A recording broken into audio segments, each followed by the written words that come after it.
Lots going on. Dow getting smacked around on this Monday morning. So if you're worried about your portfolio, you should be. If Joe Biden wins, this market will tank.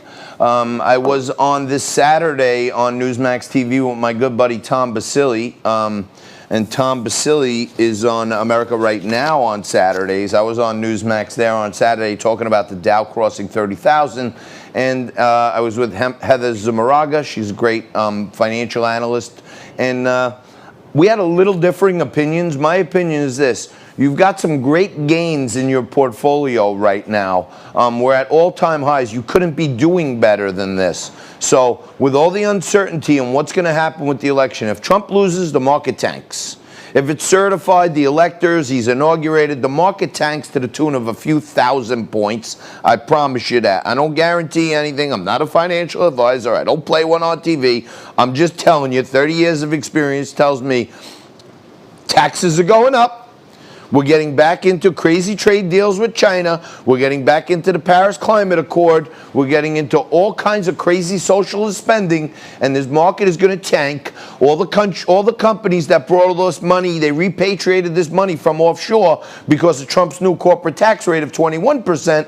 They're going to pack up all the shop, and they're going back to Ireland. They're going back to Jamaica. They're going back to all the other places where they were, and they're taking their money with them. So the market will tank if Joe Biden is declared the official winner, okay? Now, if Donald Trump wins or he makes a comeback here, finishes it, inaugurated, the market's going to rocket again. You can take that cash that you took out of the market now, and you can just redeploy it, and you're not going to miss a huge run. You'll know if Trump wins, and you'll be ready with your cash standing by to get back in there and take advantage of it again. But you're risking a lot sitting around doing nothing to make a little, okay?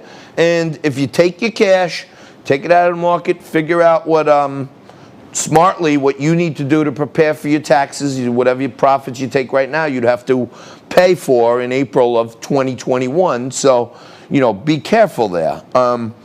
One of the number one things trending on Twitter is this, and this matters, money matters, and this matters for your portfolio.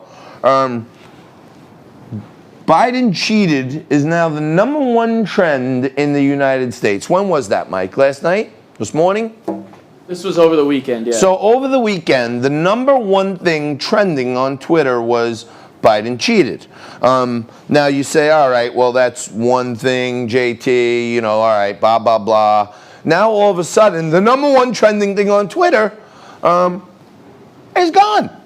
And Rose Unplugged says Biden cheated suddenly disappeared from top trending.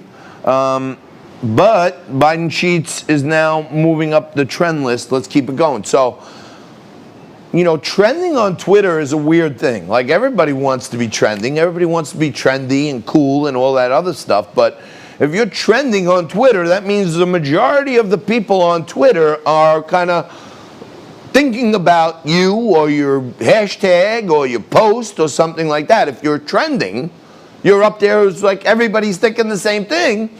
And Biden cheated is trending.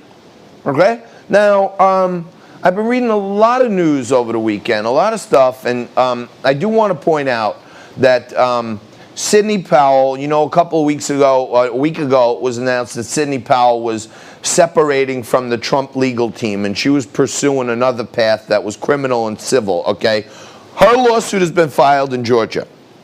Attorney Lin Wood, one of the more famous attorneys in America, world-renowned, well-known, Lin Wood, who's a Georgia resident, this guy has also filed his own lawsuit, alleging a whole bunch of, equal rights violations, and also the fact that the governor entered into a joint resolution with former gubernatorial candidate, former Georgia candidate Stacey Abrams. He did some kind of joint resolution with her that it would be okay for ballots to come in late.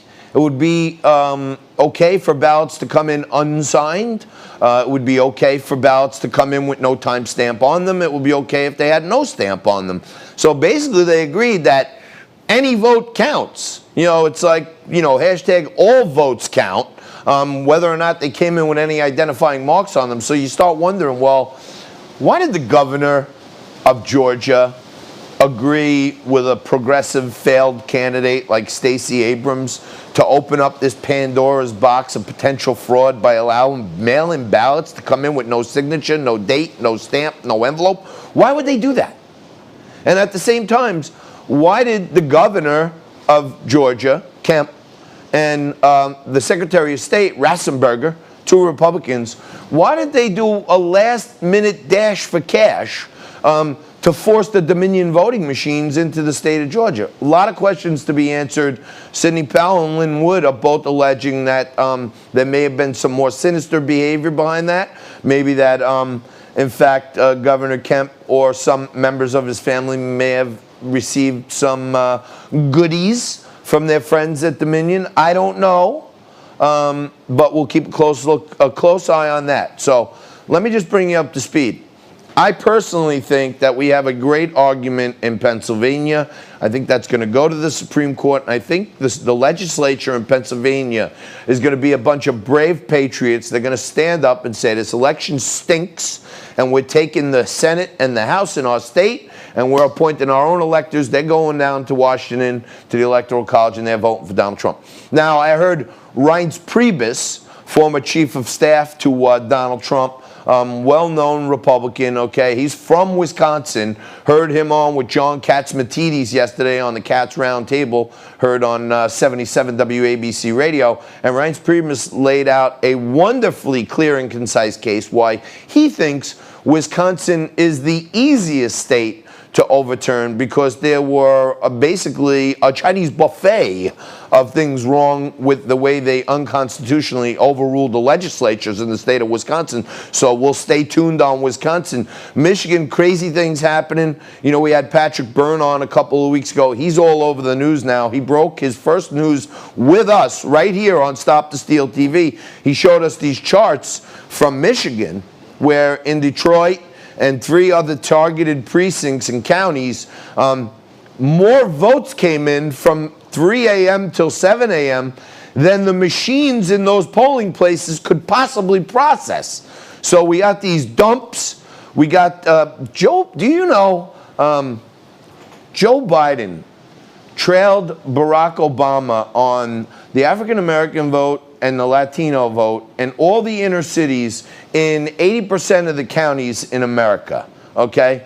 In 4 or 5 states, Georgia, Pennsylvania, Michigan, Wisconsin, Arizona, for some reason we had these amazing turnouts, and we had these bags and boxes of ballots pop up that no one saw until 4 o'clock in the morning. So this was not this widespread institutional. It was targeted at the most highly populated polling booths in the most democratic cities where the Democrats control the machine. So we'll keep getting into that a little more. We're going to get into it even further right after this when my buddy Joe Pinion joins us. He's the host of Saturday Agenda on Newsmax TV, the fastest growing cable network in America, but he's here with us right after this.